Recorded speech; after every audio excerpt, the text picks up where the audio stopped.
मी काश्मीरला ज्यावेळेस गेलो तेव्हा मला एक असा गुबगुबीत छान पक्षी दिसला, जो ओळखीचा असं वाटलं मला. आणि त्याच्या डोक्यावरून असा तुरा असा होऊन असं छान त्याला महिरप वगैरे होती. तर आता सवयीनुसार मी ताबडतोब आपलं बुक ऑफ इंडियन बर्ड काढलं आणि मला धक्का लागला की तो आपल्याकडे जो शिपाई बुलबुल आहे तो बुलबुल होता. तो म्हणजे अधिवास बदलल्यामुळे एकच स्पीसीज पण त्याची सबस्पीसीज कशी बदलते, किंवा आपण इकडे आपली गाय असते तर तिथे गेल्यावर याक आपल्याला दिसतो, गाढवांचे साईज बदलतात, डोमेस्टिक प्राणी पण बदलतात आणि वाईल्ड लाईफ सुद्धा बदलतात. भारत हा इतका रिच आणि वेल्दी असा देश आहे. म्हणजे 17व्या शतकात तर आपण जगाची 25% GDP होतो आणि म्हणूनच वेस्टमधनं लोक आले, कॉलनायझर्स, आणि आपल्याकडनं लुटून घेऊन गेले सगळं. त्याचं कारण फक्त इकॉनॉमी होतं का? तर इकॉनॉमी ही इकॉलॉजीवर अशी बसलेली असते.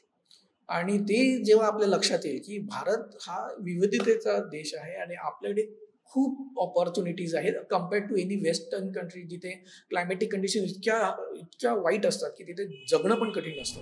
भारत एक असा युनिक ठिकाणी लोकेटेड देश आहे ज्याचे पर्यावरणाचे वेगवेगळे फॅक्टर, म्हणजे किती पाऊस पडतो, तापमान काय राहतं, हे ते इक्वेटरच्या जवळ असल्यामुळे वेगवेगळ्या प्रकारचे अधिवास तयार झाले आहेत. नमस्कार, MyMTV मध्ये आपल्या सगळ्यांचं स्वागत.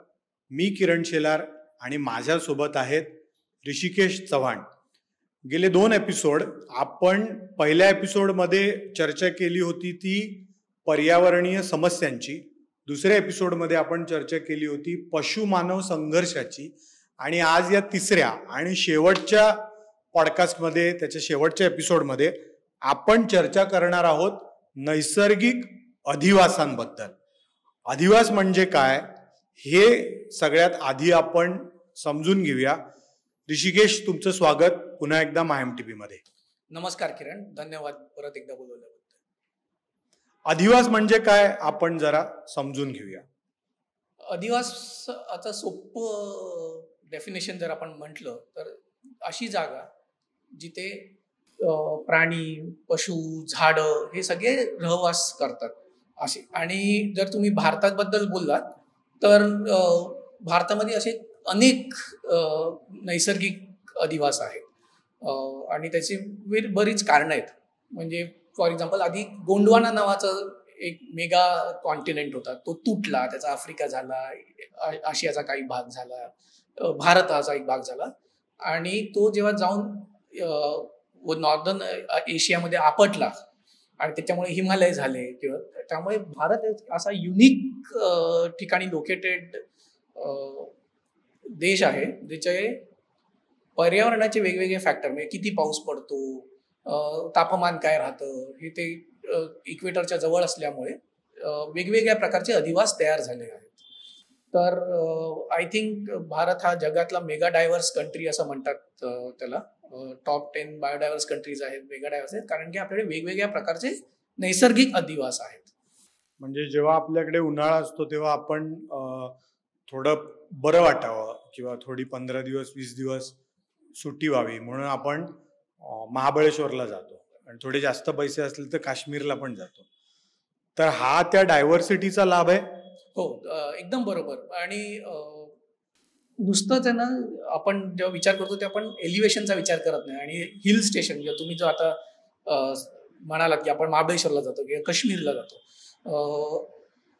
तर एलिव्हेशननी पण फार फरक पडतो, कारण की त्यांनी तापमान घटतं, पावसाचं प्रमाण बदलतं, त्यामुळे वेगवेगळ्या प्रकारचे प्रजाती तिकडे येतात. म्हणजे तिकडे तुम्हाला जी झाडं खाली म्हणजे समुद्र तळे जवळ जे दिसतात ते खूप वेगळे असतात, आणि तुम्ही एखाद्या महाबळेश्वरला गेलात तर दिसणारी वनस्पती फार वेगळी असते, आणि त्याच्यामुळे वेगवेगळे अधिवास तयार होतात. आणि त्याच्यात मग आलं, भारताला जमीन पण खूप वेगवेगळ्या प्रकारची आहे. म्हणजे डेक्कन प्लॅटोमध्ये जो पेनिन्सुलर नाईस नावाचा दगड म्हणतात तो मिळतो. आपले सह्याद्रीच्या रांगा बघितल्या तर ते तुम्हाला बसॉल्ट किंवा लॅटराइटिक दगड मिळतो.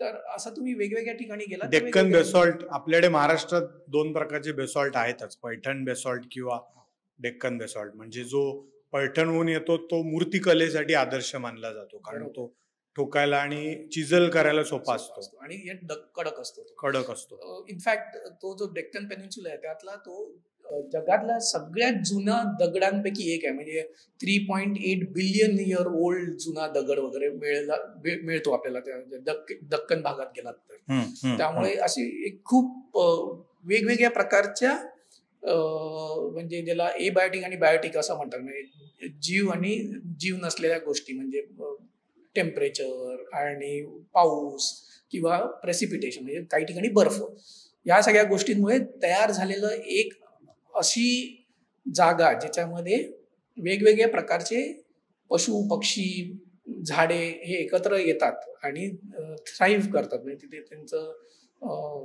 खूप छान प्रमाणात ते पसरतात. त्याला अधिवास असं म्हणतात. मी काश्मीरला ज्यावेळेस गेलो तेव्हा मला एक असा गुबगुबीत छान पक्षी दिसला, जो ओळखीचा असं वाटलं मला, आणि त्याच्या डोक्यावरून असा तुरा असा होऊन असं छान त्याला महिरप वगैरे होती. आता सवयीनुसार मी ताबडतोब आपलं बुक ऑफ इंडियन बर्ड काढलं आणि मला धक्का लागला की तो आपल्याकडे जो शिपाई बुलबुल आहे तो बुलबुल होता. तो म्हणजे अधिवास बदलल्यामुळे एकच स्पीसीज पण त्याची सबस्पीसीज कशी बदलते, किंवा आपण इकडे आपली गाय असते तर तिथे गेल्यावर याक आपल्याला दिसतो, गाढवांचे साईज बदलतात, डोमेस्टिक प्राणी पण बदलतात आणि वाईल्ड लाईफ सुद्धा बदलतं. त्यामुळे अधिवास जेव्हा आपण म्हणतो त्यावेळेस अधिवास म्हणजे काय हे आपल्याला समजलं. ती एक इकोसिस्टम आहे प्रत्येक ठिकाणची. आणि जसं आपण म्हणतो की भारत हा बहुविधतेचा देश आहे, तसा तो जैवविविधतेचा सुद्धा देश आहे. आणि मला असं वाटतं की ही जैवविविधता सुद्धा त्या बहुविधतेतनच आलेली आहे. किंवा सॉरी जैवविविधतेतनं या बहुविधतेचा आविष्कार झालेला आहे. कारण मग कपडे तसे झाले आहेत, जेवण तसं झालंय. म्हणजे काही ठिकाणी मासे हे पूर्ण अन्न आहे, काही ठिकाणी शाकाहारच आहे, काही ठिकाणी तांदूळ आहे, काही ठिकाणी नाचणी आहे, दूध आहे, काही ठिकाणी अन्नाचा भाग, काही ठिकाणी मांस आहे. म्हणजे खूपच डायव्हर्सिटी या जैवविविधतेमुळे तयार झाली असं मला वाटतं. पण मग नेमके हे अधिवास कोणकोणते? एकदम म्हणजे फार कमी लोकांना ही ऍक्च्युली नुआन्स माहिती आहे की इंटरॅक्शन असतं. म्हणजे असं एकतर्फी नसतं की थंडी आहे म्हणून तिथे जास्त केस असतात किंवा समुद्र आहे तर तिथे ऑक्सिजन येतं. हे एकमेकांच्या इंटरॅक्शनमुळे होतं. आणि या इंटरॅक्शन्समुळे भारतामध्ये खूप प्रकारचे अधिवास आहेत, पण जरा तुम्ही त्यांना ब्रॉडली कॅटेगराईज केलं आणि आपण काश्मीरपासून सुरुवात करू, काश्मीर नाही ऍक्च्युली ट्रान्स हिमालयापासून सुरुवात करू, तर आपल्याकडे 10 प्रकारचे, ज्याला इंग्लिश आपल्या पुस्तकात सायन्सच्या पुस्तकात तुम्हाला बघायला मिळतं, ते 10 बायोजिओग्राफिक झोन्स लिस्टेड आहेत. म्हणजे त्याच्या सुरुवात होते ट्रान्स हिमालयासनी, म्हणजे लडाख आणि तो जो भाग आहे तो, त्याच्यानंतर हिमालय आले, त्याच्या खाली आले तुम्हाला हिमालयातनं जे नद्या बाहेर येतात, म्हणजे गंगा, यमुना, त्याच्यामुळे जे तयार होणारे गँजेटिक फ्लड प्लेन्स आहेत, म्हणजे युपी, बिहार हे जे आहेत, किंवा काही भाग आसामचे वगैरे ब्रह्मपुत्रेमुळे, त्याला फ्लड प्लेन्स असं म्हणतात. त्याच्यानंतर मग जर तुम्ही राजस्थानाकडे गेला तर तिथे तुम्हाला वाळवंट मिळतात. मग त्याच्या जरा पलीकडे आणि जरा गुजरातमध्ये खालती आला तर तुम्हाला सेमी एरिड रिजन असे मिळतात, जिथे एक प्रकारचं वाळवंटच आहे पण ते रखरखाट आणि असं पसरलेलं सपाट जमीन तुम्हाला दिसते. सेमी एरिड रिजन्स म्हणतात त्यांना. मग तुम्ही जर साधारण हिला गेलात की तुम्ही डेक्कन प्लॅटो आहे, जो आपला मोठा भाग आहे पेनिन्सुलर इंडियाचा, तो मिळतो. मग तुम्ही नॉर्थ ईस्ट मध्ये गेलात की तुम्हाला तर नॉर्थ ईस्टचं एक जंगल आहे, तो एक वेगळा बायोजिओग्राफिक झोन धरला जातो. मग आला आपला वेस्टर्न घाट्स, म्हणजे सह्याद्री आणि त्याचा भाग, तो एक अख्खा हे झाला. मग राहिले आपली भारताला 8,000 किलोमीटरची कोस्टलाईन, जवळजवळ 8,000 किलोमीटरची कोस्टलाईनचा लाभ आहे. तर ते कोस्टल एरियाजच्यामुळे तो एक वेगळा नैसर्गिक भाग तयार होतो. आणि मग त्याच्यानंतर शेवटचा 10वा जो आहे त्याला आयलँड्स आहेत, म्हणजे आपले अंदमान निकोबार आहेत किंवा आपले लक्षद्वीपचे आयलँड्स आहेत किंवा बे ऑफ बेंगॉल मधले अजून 2-4 छोटे आयलँड्स आहेत. तशी आयलँड बायोजिओग्राफी, असे 10 मोठे बायोजिओग्राफिक झोन्स या देशाकडे आहेत, जे खूप देश ह्याच्याबद्दल गर्वाने बोलू शकत नाहीत. पण भारताला हे त्याच्या लोकेशनमुळे हा आपला it's is a fortunate incidents की आपल्याकडे अशा वेगवेगळ्या प्रकारचे बायोजिओग्राफिक झोन्स आहेत. आपण आता जे झोन आपण म्हटलं तर तो प्रत्येक झोन कोणता आहे आणि त्या प्रत्येक झोन समोर आजच्या घडीला 2024 मध्ये कोणत्या प्रकारची चॅलेंजेस आहेत आणि भविष्यात त्याचं स्वरूप काय असेल, त्यातनं धोका निर्माण होईल का, काही स्थिती चांगली पण येऊ शकते कदाचित, आणि त्याच्यावर आपल्याला ह्युमन इंटरव्हेन्शन काय करता येतील. हा खूप मोठा प्रश्न आहे. त्यामुळे आपण त्याला तोडून छोट्या छोट्या भागांमध्ये आपण यांनी जाऊया, म्हणजे झोन वाईज जाऊया ना. तर आपण सुरुवात केली ट्रान्स हिमालयाज लडाख भागातलं.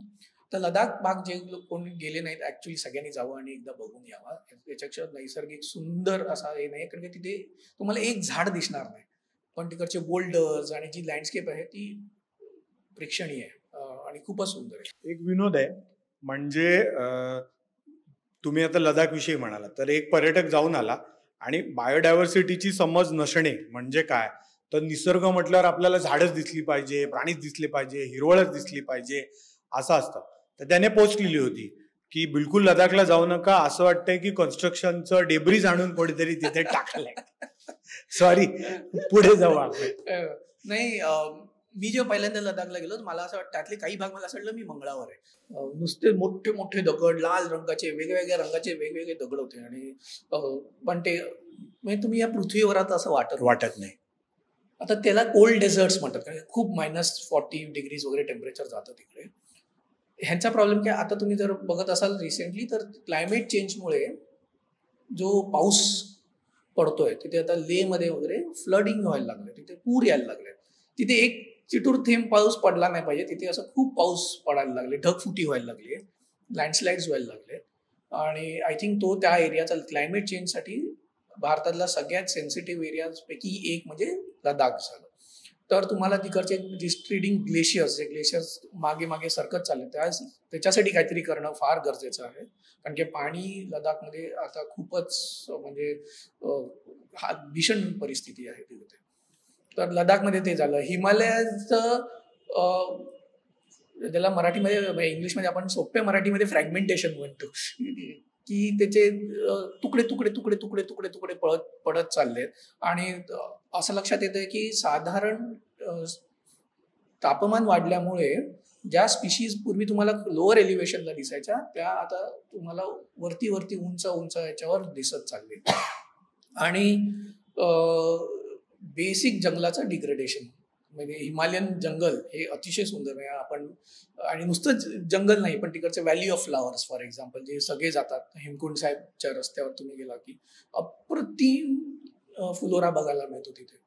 तर तो भागामध्ये डिग्रेडेशन हा एक मोठा प्रॉब्लेम आहे. आता डिग्रेडेशन होते म्हणजे हिमालयन रिजन मध्ये नेमकं काय होतंय, जसं लडाखमध्ये तुम्ही सांगितलं की जिथे पाऊस पडला नाही पाहिजे तिथे आता पाऊस पडतोय, पूर येतोय. तर बेसिक जंगलाचा उपयोग जो होत चालला आहे त्याच्यातनं कधी लाकूड पाहिजे तर आपल्याला दुसरं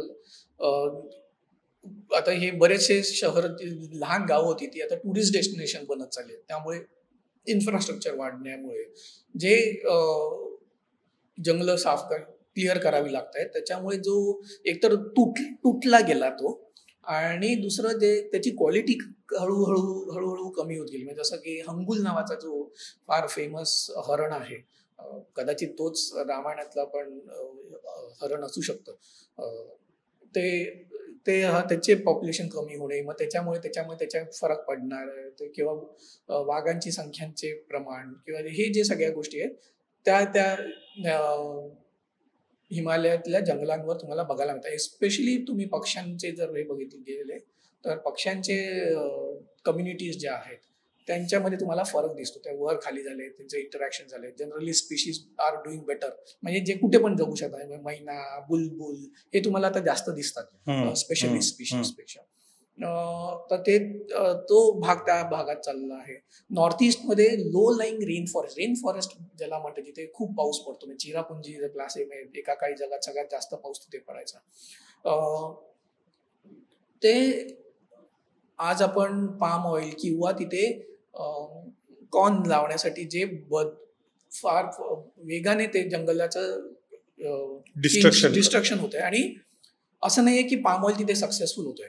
आता हाच निसर्ग आहे. आपल्या साऊथ ईस्ट एशियामध्ये जेवढा पाम नीट होतो तेवढा आपल्या नॉर्थ ईस्टमध्ये होत नाही, कारण की एलिव्हेशन आणि एन्व्हायरमेंटल फॅक्टर्स वेगळे आहेत. पामला जे लागतं त्याच्यापेक्षा वेगळे आहेत. पण काय झालं, आपल्याला वाटलं की आपण तिथे पाम लावलं आपली इकॉनॉमी सुधारेल, पण पाम पण फेल्युअर झाला आणि जंगल पण नष्ट झाले. त्याच्यामुळे हुलॉक गिबन सारखे जे माणूस एकमेव दुसरा एप आहे भारतातला, त्याचे अधिवास कमी होत गेलं, त्यांचं पॉप्युलेशन कमी होत चाललंय. तर नॉर्थ ईस्टमध्ये तो तसा भाग आहे. जर तुम्ही वेस्टर्न घाट्स बघत गेला तर परत सिमिलर लाईक म्हणजे आपले हिमालयन सारखं की फ्रॅगमेंटेशन होत चाललंय.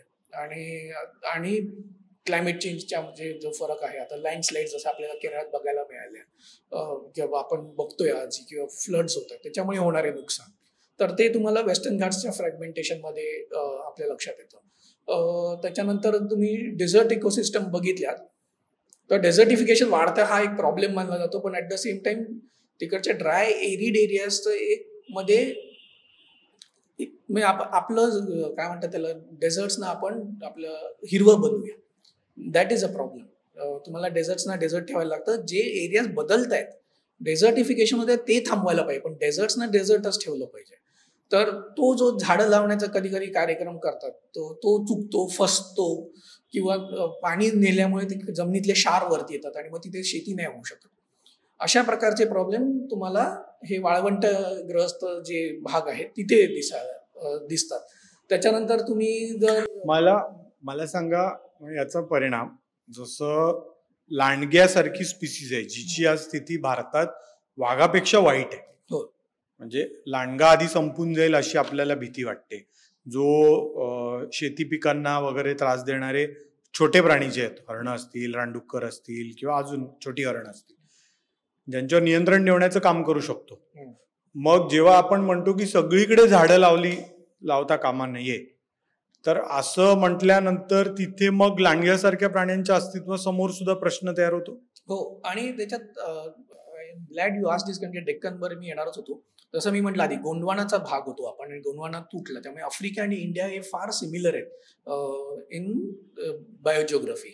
तर इंडियाचा 24% जास्त एरिया हा ओपन नॅचरल इकोसिस्टम ज्याला म्हणतात, म्हणजे खुलं मैदानासारखे, म्हणजे जिथे चिता राहायचा, असा अख्खा पेनिन्सुलर इंडिया तसा होता आणि आजही तसाच आहे.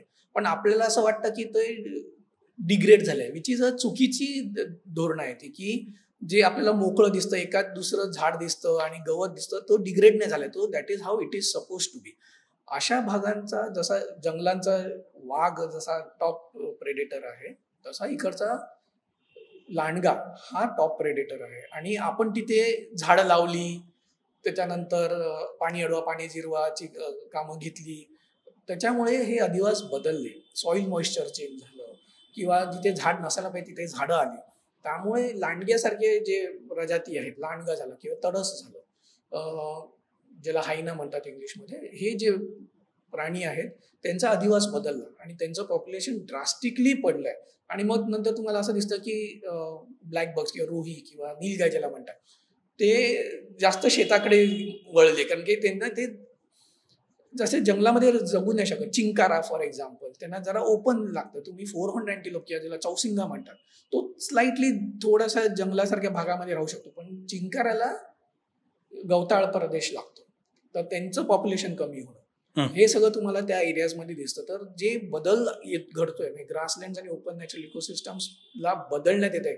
कधी कधी ते म्हणजे चांगल्या इंटेन्शननी तिथे झाडं लावायला जातात, पण तिथे झाडं नसायला पाहिजे, तिथे गवतावर विचार करायला पाहिजे. किंवा आता सोलार पॅनल आंध्रामध्ये वगैरे तुम्ही गेला तर असा, म्हणजे काही ठिकाणी तुम्ही पावगडा साईडला वगैरे गेलात तर तुम्हाला समुद्रासारखे सोलार पॅनल्स दिसतात. आणि मग त्याचे जरी ती वीज त्याचा आपल्याला फायदा मिळत असेल, पण त्याचा होणारा अधिवासावर फरक, त्याच्यामुळे त्याच्यावर होणारा लोकल मायक्रो क्लायमेटवरचा फरक, म्हणजे खूप तापतं, ते भयानक तापतं, 50 डिग्रीच्या वरती जातं. तर मग त्याच्यावर प्राण्यांवर होणारा असर, त्याच्यावर ते लोकल गावांवर होणारा असर, पाण्यावर पडणारा असर, ह्या सगळ्यांचा एक नीट विचार करणं गरजेचं आहे. मग आता शेवटच्या 2 गोष्टी जर आपण म्हटले मोठे, तर ते राहिले कोस्टल एरियाज आपले. जसं मी मगाशी म्हणतो, 8,000 जवळजवळ 8,000 किलोमीटरची आपली किनारपट्टी आहे. ह्या किनारपट्टीचं एक वेगळं हे आहे. म्हणजे Konkan is a classical example of such areas, की जिकडची जैवविविधता आणि जमिनीचा जो कस आहे तो वेगळा आहे. आणि तिथे बिकॉज आज पर्यटन किंवा इंडस्ट्रीज, कारण की आज पाणी मिळतं तुम्हाला ह्या भागांमध्ये, त्यामुळे तुम्हाला तिथे इंडस्ट्री सेटअप करायची इच्छा होते. त्यामुळे जो त्या चेंज होतोय. म्हणजे जर तुम्ही कोकणातले सडे बघितलं तर त्याच्या पठारावर जे विविधता मिळते त्याच्यावर जो होणारा असर आहे तो आय थिंक कशा प्रकारचं डेव्हलपमेंट या कोस्टल एरियाजमध्ये करायचं हे बघावं लागेल. आणि आयलंड्स हे फार लहान आणि फार फ्रजाईल असतात. म्हणजे लक्षद्वीप म्हणा किंवा अंदमान निकोबार म्हणा, ते म्हणजे अंदमान निकोबारमध्ये तुम्हाला हाय डिग्री ऑफ एंडेमिझम वगैरे पण मिळते. भारत अशा देश आहे त्याच्यात खूप हाय डिग्री ऑफ एंडेमिझम. म्हणजे काय तर जे ह्या देशामध्ये जी वन्यजीव किंवा फ्लोरल डायव्हर्सिटी जी मिळते झाडांची किंवा ती अजून जगात कुठेच मिळत नाही. तर ॲट द सेम टाइम भारताला असा पण देश मानला जातो जी आपण जे काय खातो त्याचा जो रूट स्टॉक आहे, जो वाईल्ड मधनं हे सगळे भात हा एका काळी जंगली गवत होतं, राईट? किंवा असे जे ह्याचा जो वाईल्ड स्टॉक आहे, मग ते गवे असतील तर ते तुमच्या कॅटलचा वाईल्ड स्टॉक आहे, किंवा आपली जंगली रानकेळी ही तुमच्या केळ्यांचा वाईल्ड स्टॉक आहे. असं 300 पेक्षा जास्त प्रजाती आहेत ज्याचा वाईल्ड स्टॉक हा भारतात आहे, जे आपल्यासाठी फार महत्वाचं आहे.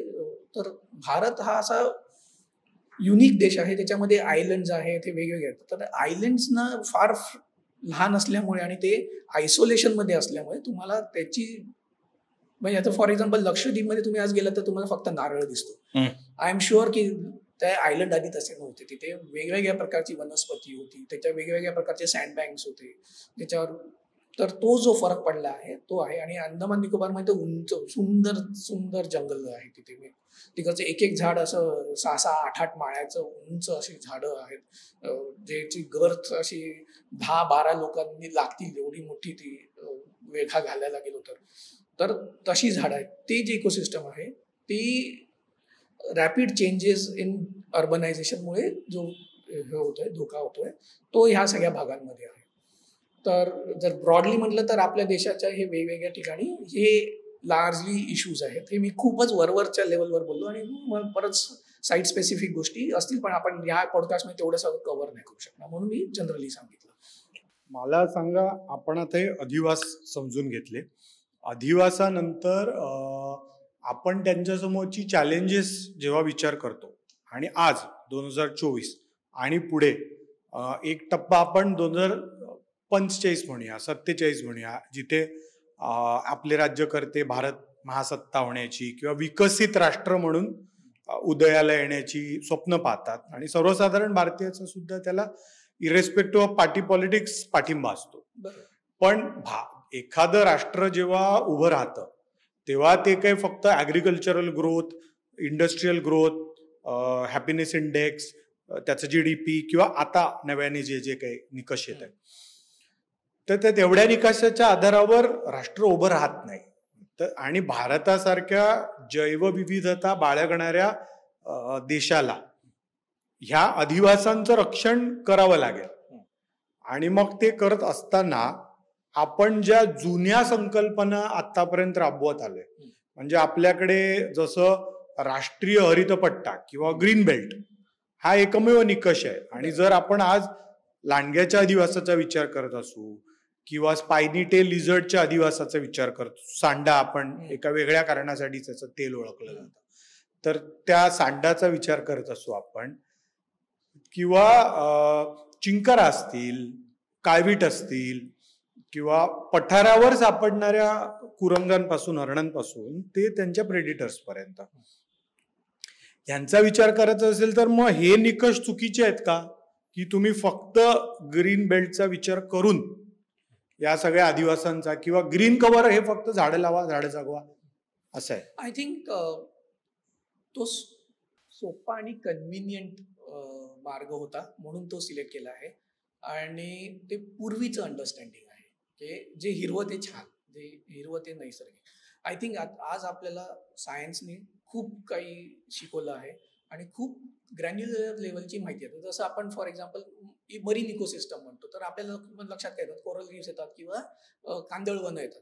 पण इंटरटायडल एरियाज म्हणजे भरतीची लाट आणि ओटीची लाट ह्या ज्या मधली जी जागा असते त्याच्यामध्ये खूप खूप विविधता मिळते तुम्हाला. म्हणजे तुम्हाला ऑक्टोपस, स्टारफिश किंवा आपण जे खातो जसे शिंपले खातो, अशा वेगवेगळ्या प्रकारचे तुम्हाला तिथे म्हणजे मुंबईमध्ये जाऊन बघा तुम्ही. म्हणजे तुम्ही हाजीलीला जा, तुम्ही जुहूला जा. आपले प्रदीप पाताडे आहेत जे त्या मरीन ट्रेल्स करतात आणि सकाळी फॅन्टॅस्टिक जलचर दिसतात त्याच्यात, अप्रतिम. किंवा महाराष्ट्रामध्ये जरा तुम्ही समुद्राच्या आत गेला तर कोणाला माहिती नाही, अंग्रिया बँक नावाचं एक मिसोफोटिक रीफ्स आहे. मिसोफोटिक म्हणजे काय, जिथे जसं जसं तुम्ही पाण्याखाली जाता तसा जसा लाईट कमी जातो आणि मग एक असा भाग असतो जिथे अजिबात लाईट पोचत नाही, पण जिथे व्यवस्थित लाईट आहे आणि जिथे अजिबात लाईट नाही याच्यामध्ये पण एक झोन असतो आणि त्या झोनमध्ये तुम्हाला अप्रतिम कोरल रीफ मिळतो. म्हणजे जवळजवळ मुंबईच्या साईजची कोरल रीफ ही त्या समुद्रामध्ये अंग्रिया बँक नावाची बँक आहे, त्याला संकन बँक म्हणतात, तिथे बघायला मिळतं. असे फार मरीन एरियाज आहेत. किंवा लक्षद्वीप जे आपण मगाशी म्हटलं तो एक अटॉल फॉर्मेशन आहे. अटॉल म्हणजे कसं, असं एक तुम्ही असं जसं आपण चित्रात डोंगर काढतो असं त्रिकोणी, तसं ते आहे जे कोरल्सनी बनलेलं आहे आणि त्याला बहुतेक एक रिंग असते आणि ती रिंग कोरल्सनी बनलेली असते आणि त्याच्यामध्ये स्विमिंग पूल सारखं नितळ सुंदर टर्कोइस वॉटर्स असतात आणि बाहेरच्या बाजूला अप्रतिम कोरल्स असतात. तर तशा प्रकारचे असे बारीक बारीक बारीक. किंवा आता तुम्ही कोकणात गेलात फॉर एक्झाम्पल, तर आपण जंगलांबद्दल बोलतो की पण जंगलांमध्ये पण खूप प्रकार आहेत. जसं की एक मिरिस्टिका सॉन्ग्स म्हणजे आपलं जायफळ जे आहेत, मग अशी मी सांगतो की आपल्याकडे म्हणजे जंगली अँसिस्टर्स आहेत गोष्टींचे. जसं जायफळाचं अँसिस्टर किंवा जंगली हे त्याला मिरिस्टिका असं म्हणतात. तर त्याचं जे वन असेल, जर तुम्ही गेलात तर ते तुम्ही महाराष्ट्रात कुठे बघायला मिळेल तर तुम्हाला गोवा बॉर्डरवर बघायला मिळेल, ते पिल्लारीजवळ. तर एक अतिशय उंच झाडं आणि असं दलदल नाही पण पाण्याने भरलेलं स्वॉम्प असं ते एक अधिवास आहे जो दुसरीकडे कुठे मिळत नाही. त्याचे अडॅप्टेशन जे आहेत त्याला असे स्टील रूट्स असतात, त्याला नी रूट्स असतात आणि तिकडे मिळणाऱ्या गोष्टी फार वेगळ्या असतात. तर त्या प्रकारचे जे अधिवास आहेत ते फारच हे म्हणजे त्याची प्रोडक्टिव्हिटी खूप हाय असते. किंवा जसं तुम्ही म्हणत होतात काय, भारताचं जर आपल्याला 5 मिलियन म्हणजे 5 ट्रिलियनची इकॉनॉमी करायची असेल तर 17 म्हणजे भारत हा इतका रिच आणि वेल्दी असा देश आहे. म्हणजे 17व्या शतकात तर आपण जगाची 25% GDP होतो आणि म्हणूनच वेस्टमधनं लोक आले कॉलनायझर्स आणि आपल्याकडनं लुटून घेऊन गेले सगळं.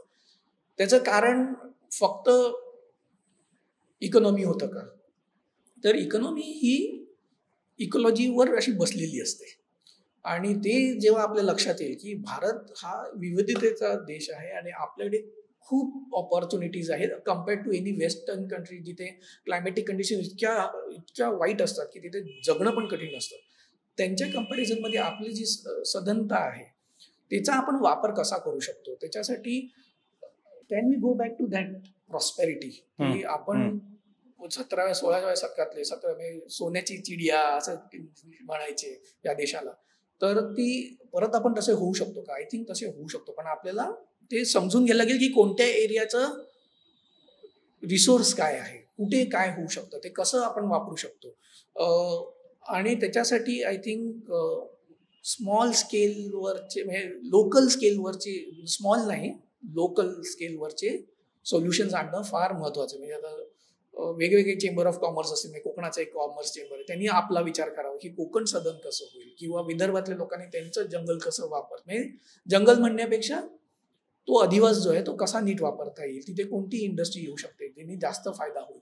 आय थिंक ह्याचा जर आपण बारीक विचार केला आणि एकच मोठ्या ब्रशने देशाला न रंगवता आपण आपली डायव्हर्सिटी लक्षात घेऊन आपण त्याला रिस्पेक्ट करून जर त्याच्यावर काम केलं तर आय थिंक परत आपण जगातले तसेही आपली भारताचीच ग्रोथ, चायना ह्यांचीच ग्रोथ खूप होणार आहे यापुढे. हे इकॉनॉमिक्सचे प्रेडिक्शन्स आहेत, हे माझे प्रेडिक्शन्स नाही आहेत. आणि आय थिंक त्याचे दुष्परिणाम कमी करता आणि अजून सधनता कशी वाढेल ह्याच्यावर जर आपण केला, म्हणजे लोक सस्टेनेबिलिटीबद्दल बोलतात. आय थिंक सस्टेनेबल म्हणजे काय आहे की आपल्याला जे पाहिजे ते आपण घ्यायचं आणि पुढच्या जनरेशनला जे पाहिजे ते द्यायचं, पण इतकं डिग्रेडेशन झालेलं आहे की आता you have to think about regenerative systems. म्हणजे कसं काय की आपण तिथे काय घेतलं की त्यांनी अजून तिकडचा फायदा झाला पाहिजे, त्यांची गेलेल्या गोष्टी परत वर आल्या पाहिजेत आणि अशा रिजनरेटिव्ह सिस्टम्सवर काम करणं फार महत्वाचं असेल. ही सस्टेनेबिलिटीची नेक्स्ट स्टेप आहे. एक म्हणजे जसं आपण म्हटलं की या संकल्पना मग जिथे गरज नाहीये तिथे जाऊन झाडं लावणे हे गरजेचं नाहीये आणि ते धोकादायक आहे त्या अधिवासांसाठी. जिथे पूर्वी झाडं होती आणि जिथे काही कारणामुळे असेल जिथे त्या अधिवासांचा विनाश झाला तिथे आपण रिस्टोरेशनचं काम करू शकतो का?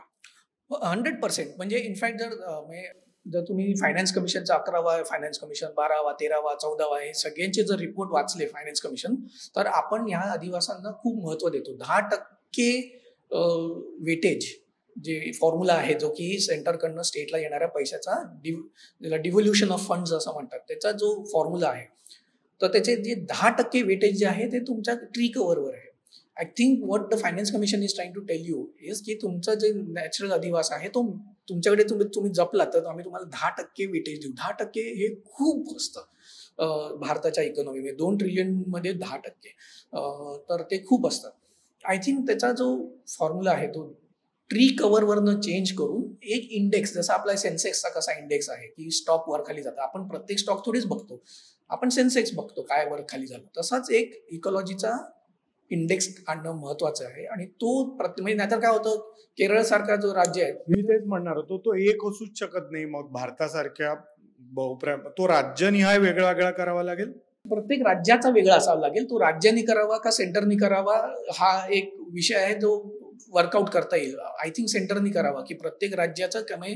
तुम्ही जर आता फॉर एक्झाम्पल लडाखमध्ये गेला तर तिथे एकही झाड नाहीये, मग ते 10% वेटेज कुठून? पण तिथे ग्लेशियर्स आहेत जे पाणी पुरवतात वर्षभर. गँजेटिक म्हणजे अख्खा जो UP, बिहार आणि हिमाचल, उत्तराखंड ह्या ज्या सगळ्या इकडे पाणी येतं ते तिकडनं वरनं येतं, हिमालयातनं येतं.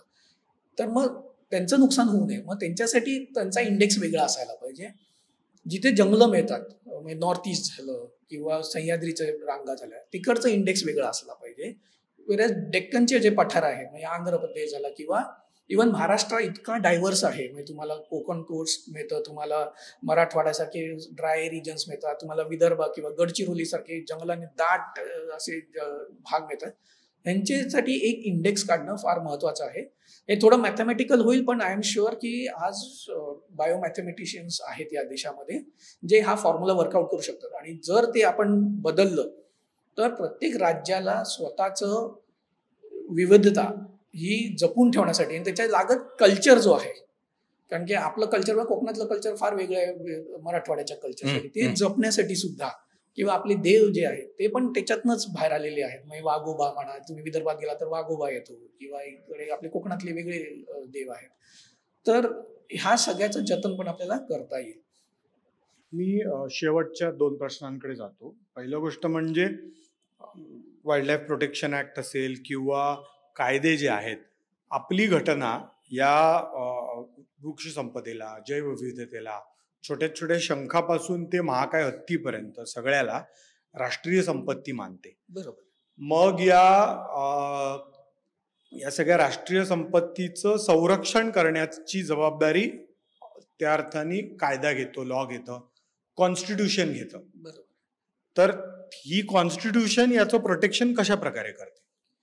आय थिंक भारताचं कॉन्स्टिट्यूशन आणि कायदे वेन इट कम्स टू जैवविविधता किंवा जंगल किंवा आय थिंक जगातल्या सगळ्यात चांगल्यांपैकी एक आहे. म्हणजे त्याच्यात कॉन्स्टिट्यूशनमध्ये किंवा बदल करायला पाहिजे तर मला नाही वाटत. आता याचं ट्रान्सलेशन जो तुमचा प्रश्न आहे तो जरा किचकट प्रश्न आहे. आणि म्हणजे जर भारताचा जर तुम्ही बघितलं तर जंगल जर ऑफिशियल आकडा आपला 23 पॉईंट काहीतरी टक्के जंगल आहे असं आपण म्हणतो. पण जसं आपण एवढ्या वेळ आता गेले अर्धा तास बोलतोय की जंगल हाच एक नैसर्गिक अधिवास नाही, वेगवेगळ्या प्रकारचे आहेत. जंगलात अनेक अधिवास असतात. जंगलात अनेक अधिवास असतात. मग आपले गवताळ प्रदेश आले, मग लडाख सारखे दगडाचे भाग आले. तर या वेगवेगळ्या ठिकाणांसाठी तुम्हाला एक जसं प्रोटेक्टेड एरिया नेटवर्क जे आपल्या वाईल्ड लाईफ प्रोटेक्शन ऍक्टमध्ये येतो, म्हणजे नॅशनल पार्क, सँच्युरी, कम्युनिटी रिझर्व्ह, हे कॉन्झर्वेशन रिझर्व्ह हे जे येतात ते फक्त 5% ऑफ आर भारत त्याचा जिओग्राफिकल एरियाला कव्हर करतात. पण आपली नैसर्गिक अधिवास तर सगळीकडे आहे आणि मग तो तुम्ही सगळीकडे पीए डिक्लेअर करू शकतात का? आपण 1.4 बिलियन पीपल आहोत. तुम्ही सगळीकडे पीए नाही डिक्लेअर करू शकत. तर जिकडे डिक्लेअर करू शकता जिथे माणसं नाही राहत किंवा जिकडे तुम्हाला खूपच लो फुटप्रिंट आहे तिथे तुम्ही डेफिनेटली पीए डिक्लेअर करावे. पण जिथे नाही आहेत त्याच्यासाठी वेगवेगळ्या सिस्टम्स आय थिंक डेव्हलप करणं गरजेचं आहे.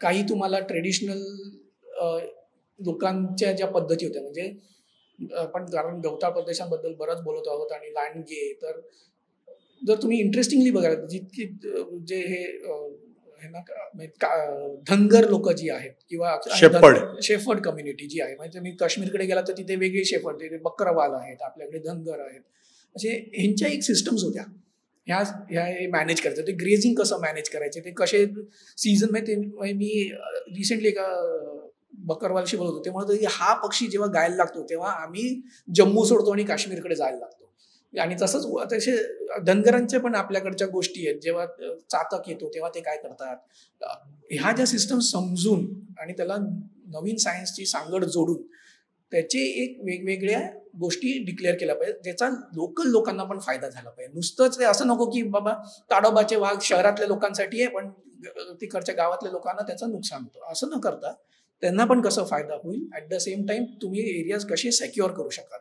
मग तो PA model is one model पण असे वेगवेगळे मॉडेल या देशभरात आपल्याला राबवावे लागतील ज्यांना नुसतंच वन्यजीवला नाही पण लोकांना आणि इकॉनॉमीला पण फायदा होईल. धन्यवाद ऋषिकेश चव्हाण. तुम्ही 3 एपिसोड इथे आलात MyMTVच्या ऑफिसमध्ये आलात तुम्ही वेळ काढलात. मला असं वाटतं की 3ही विषय आपण जे निवडले आणि ज्याच्यावर आपण या 3 एपिसोडमध्ये चर्चा केली ते युनिक आहेत वेगळे आहेत आणि वेगळ्या प्रकारच्या चर्चेला तोंड फोडणारे आहेत वेगळ्या प्रकारच्या कामाला प्रारंभ होऊ शकतो एका नव्या विचार प्रक्रियेला यातना सुरुवात होऊ शकते अशी आशा बाळगायला हरकत नाही असं मला वाटतं. धन्यवाद. MyMTVमध्ये आपलं पुन्हा इथे आल्याबद्दल मी आभार व्यक्त करतो. ही डिबेट किंवा ही चर्चा हा संवाद तुम्हाला कसा वाटला हे खाली कॉमेंटमध्ये जरूर लिहा. MyMTV पाहत राहा. धन्यवाद ऋषिकेश. धन्यवाद. आणि मला असं म्हणायला लागेल की MyMTV हे एक असं प्लॅटफॉर्म आहे जे असे नवीन चॅलेंजेस ज्या आपल्या 21व्या शतकात आपण ज्यांना तोंड देतोय त्यांच्यासाठी सोल्युशन काढणं वर खूप मेहनत घेते आणि ते लोकांपर्यंत घराघरात पोहोचवण्याचं जे अप्रतिम काम करतंय आय थिंक त्याच्यासाठी आभार तुमचे आणि असंच तुम्ही करत राहाल आणि वेगवेगळ्या तज्ञांना आणून त्यांच्याबरोबर सोल्युशन्स काढाल आणि ते पुढे घेऊन जाण्याची मला खात्री आहे. तर धन्यवाद.